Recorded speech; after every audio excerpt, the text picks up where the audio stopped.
Service Distinguished Club honor. And we still have a few months left of the calendar year to accomplish that, and so that's a really big deal. And so we have donuts and we have coffee to celebrate, and so anytime during this next section of our presentation, feel free to enjoy the bounty. And that happens because we have dedicated members that really are working to improve themselves. And this is why we're kind of changing our normal meeting today to introduce the different roles of our club, because it's coming time where we need to be thinking about continuing the leadership. And because we have such a great group of members that are really dedicated to improving themselves, taking new risks, and trying new roles, I would really encourage all of you to really think about stepping up and giving back to the club, because there's so many benefits for you to do that. So what we're going to do today is each of the club members are going, in the leadership roles, are going to come up and share for about maybe 2 minutes an overview of their position, the benefits of what they've been doing, what they've gotten out of the role, any other insights that they would like to share. And I will call each one of those individuals up to share those items, and then they'll sit back down. Then hopefully the plan is to have some time for question and answer. And at that point I'll ask for everybody, all the officers to come up, and we'll just kind of awkwardly stand up here. And that way people have questions, they can direct them to the individual. Is there any questions about what we'll be doing? And before you call anyone, I would just like to add something. Yes. Could we have the timekeepers report for the speeches so we're sure about who we can vote for? Yep, so everybody was within time. Chris was at 7:06, Carrie Ann was at 4:43, and Jay was at 6:05. Okay, so everybody can be voted for. Thank you. So if you want to do that, and send the votes to Dawn. And we will find out the winner of the best speech at the end of our meeting. The first person I'm going to bring up to chat about their role, as soon as they finish voting, is going to be Scott.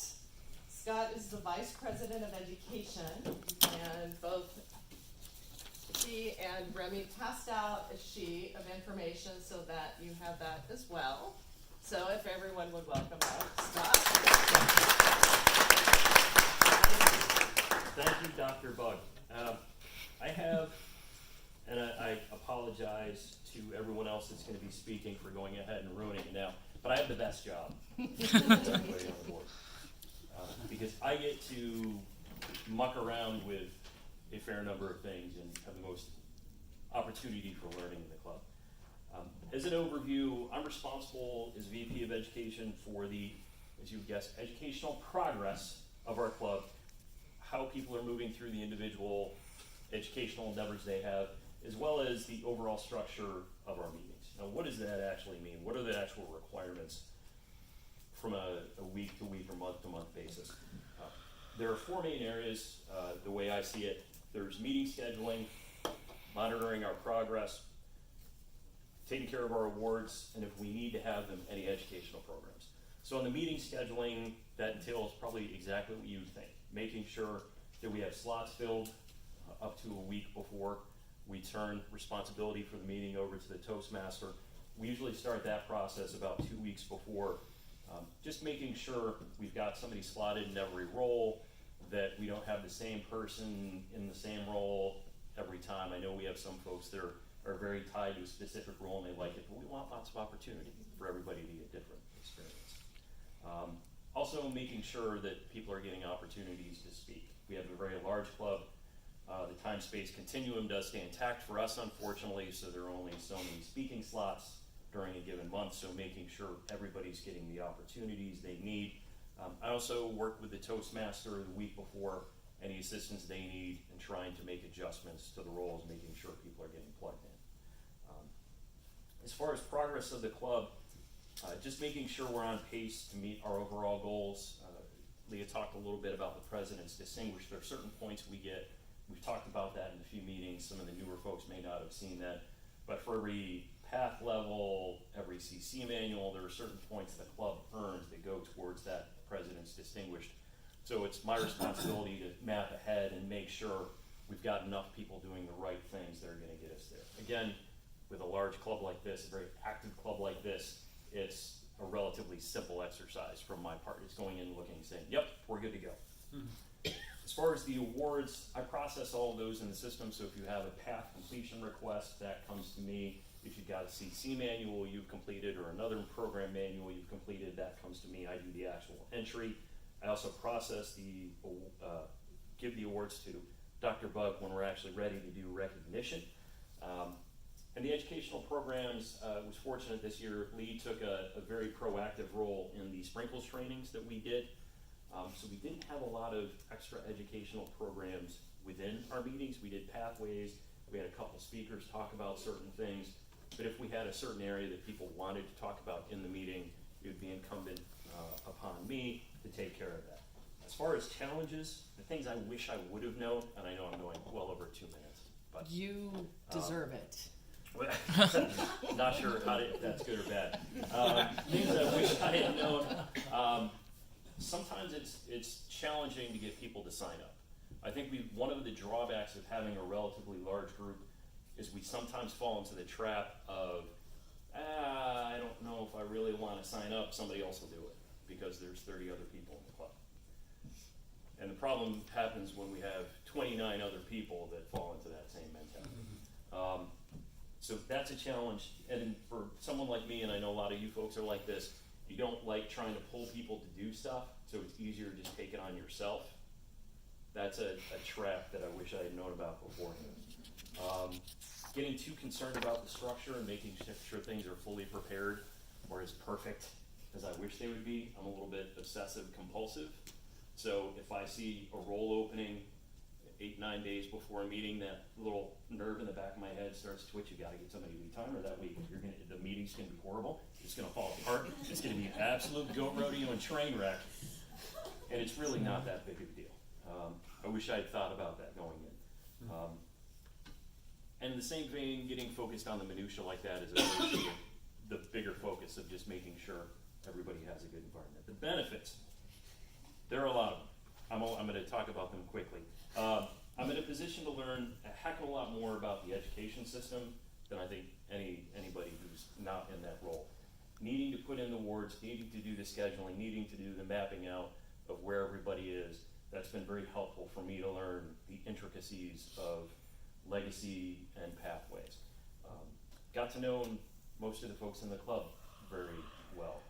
It's incumbent on me to harass people on a regular basis, so they see emails come from me a lot. Networking outside the club, training events, when I go to steal ideas from them, and learning about the overall running of the club from our fabulous president, Dr. Leah Bug. Thank you, Scott. Is there time left for anybody else? I didn't get a red light. Well, hi, I'm Vice President of Membership. And I'm here to talk to you about the fun part of this job, because this job is important because you're the face of our club. So when we have new guests, we don't have any, I believe, today, but when we do, you're the person that they come and speak to about Toastmasters and why they should join this club. So you can give them information, general information about Toastmasters, you can give them information specific to our club, you can hand them the wonderful membership form, answer any questions, encourage them to come back, but also check out other clubs as well to make sure this is the right spot for you. But it's really just about being friendly, just being that person that they can go to every day to learn a little bit more about our club. And I think one of the benefits of our club, because we are all, I think it's everyone's role to help with membership, but I think we do that because we're such a friendly group as well. Benefits of, I first started in membership, so that's why I'm speaking to this role, because we currently, as you know, have a vacancy, but it is now filled, and I will talk about that at the end of the meeting, so I'm very excited about that. But consider thinking about being the membership vice president and being that person that helps continue our club to grow. Thank you.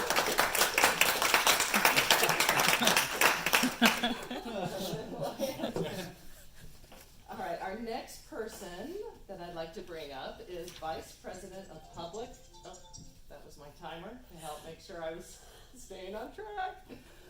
Jay Smith, if you could come on up and talk about public relations. Yes, good morning. So public relations has to do with marketing, and it has to do with you are the image of this Toastmaster Club. But I would like to begin by saying what you are not responsible for if you are a public relations VP PR, okay? You are not responsible in creating a marketing plan. You are not responsible for developing a marketing project.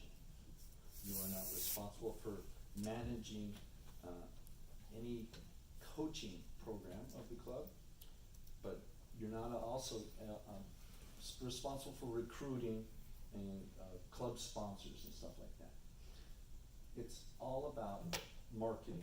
It's all about the role be communicating with other officers what is in the best interest of the club, and organize and implement programs to maintain the positive image of the club. And so what we do is we protect the Toastmaster brand. So we talked about when you talk to friends and people about Toastmasters when you're at the club, use a positive viewpoint when you talk about Toastmasters, and you see the current objectives of the club and how it's presented out there. And there are some tools that you can use in marketing. You know, we have a Facebook group. We're on meetup.com, and you can get the word out there by communicating local. It's also important to collaborate with the other club leaders and monitor the status of everything. But all these are formalities. Let's face it, this club has got a lot of members.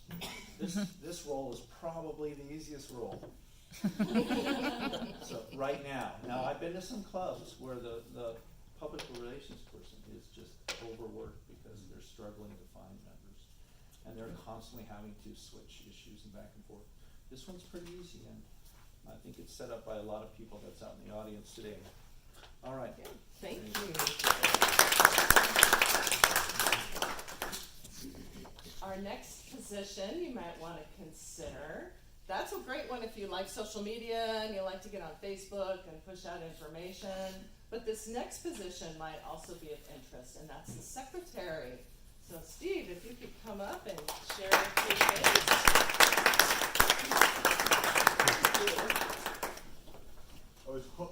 I was hoping to use the banner as a property. How many of you have been to other clubs? Okay. I am a founder of this club.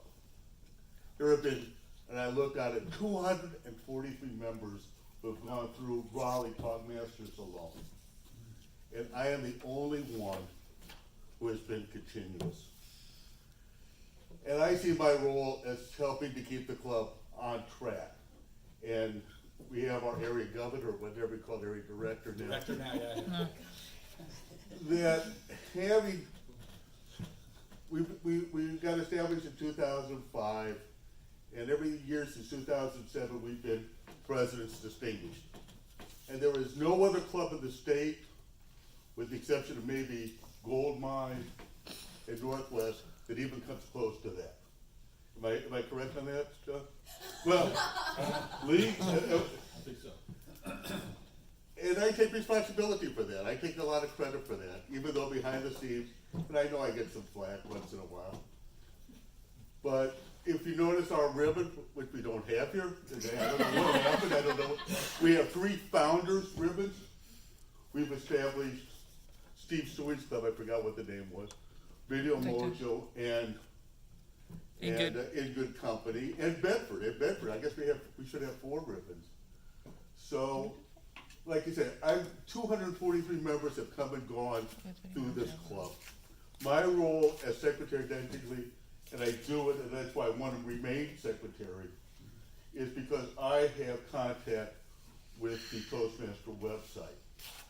And there was a while where any member could have access to the website, but now it's only executive officers. And I find that very useful for a lot of things. And I'm asking your vote to remain a secretary for the upcoming years because, like I said, I deserve it. I'm going to be honest. Madam President. Thank you. Thank you, Steve, for that overview of our club and the how it's evolved over the years. And if we're going to be campaigning, possibly later, if you would like to think about being the secretary, you would be attending the meetings, executive meetings, and taking the notes, and you also help monitor the ribbons, the accomplishments of members as well. Next up is the treasurer, Betsy.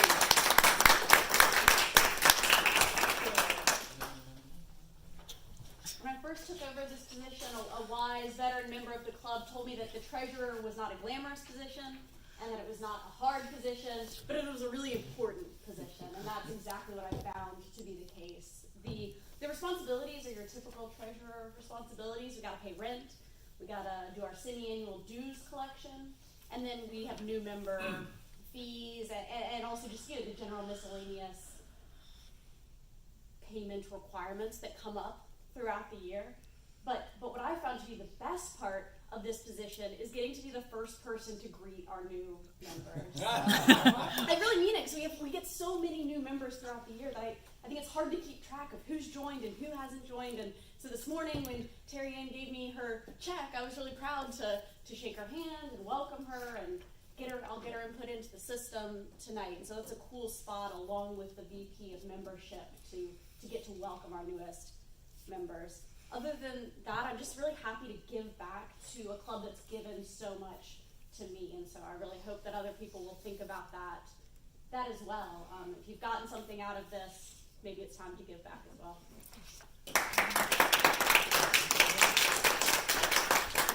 Thank you, Betsy. I'd like to continue with Patty, our Sergeant at Arms.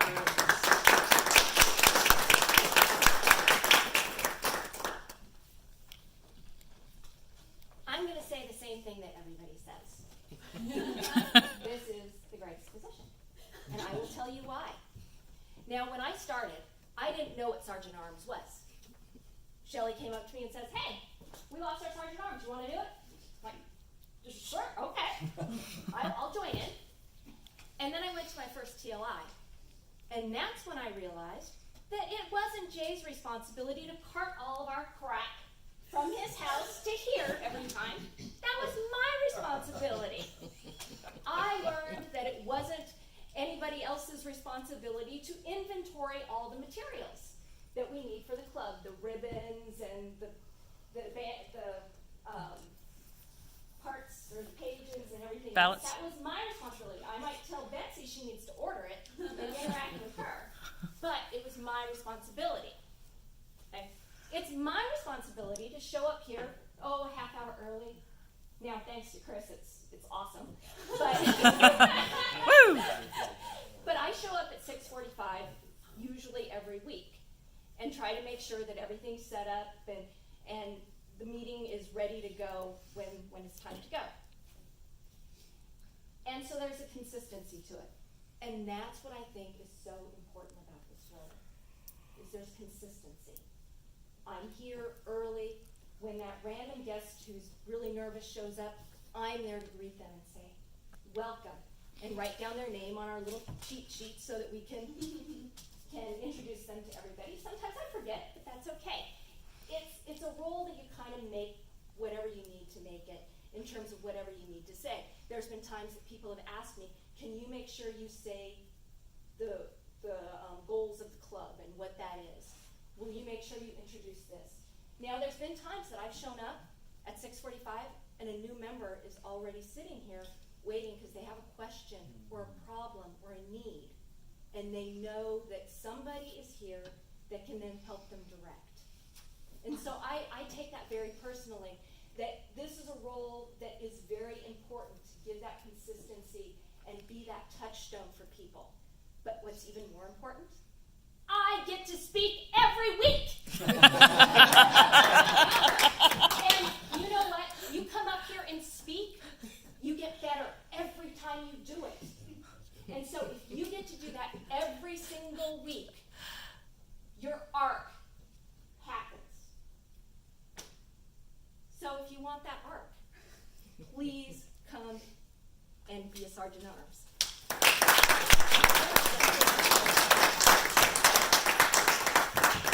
Excellent job. Thank you all for sharing about your roles. There's also a couple of more roles that aren't necessarily official in terms of on the books, but are very important. And one is our mentor program. So I'd like to bring up Jack. Man was incognito. No, so I've been serving for the past 8-9 months as the mentor coordinator. It's actually a role that Scott should be doing, but we heard enough that Scott's got his plate full, so that little piece was carved off and shoved forcefully in my way. Really selling it, Jeff. What this role is? Well, I almost got forgotten.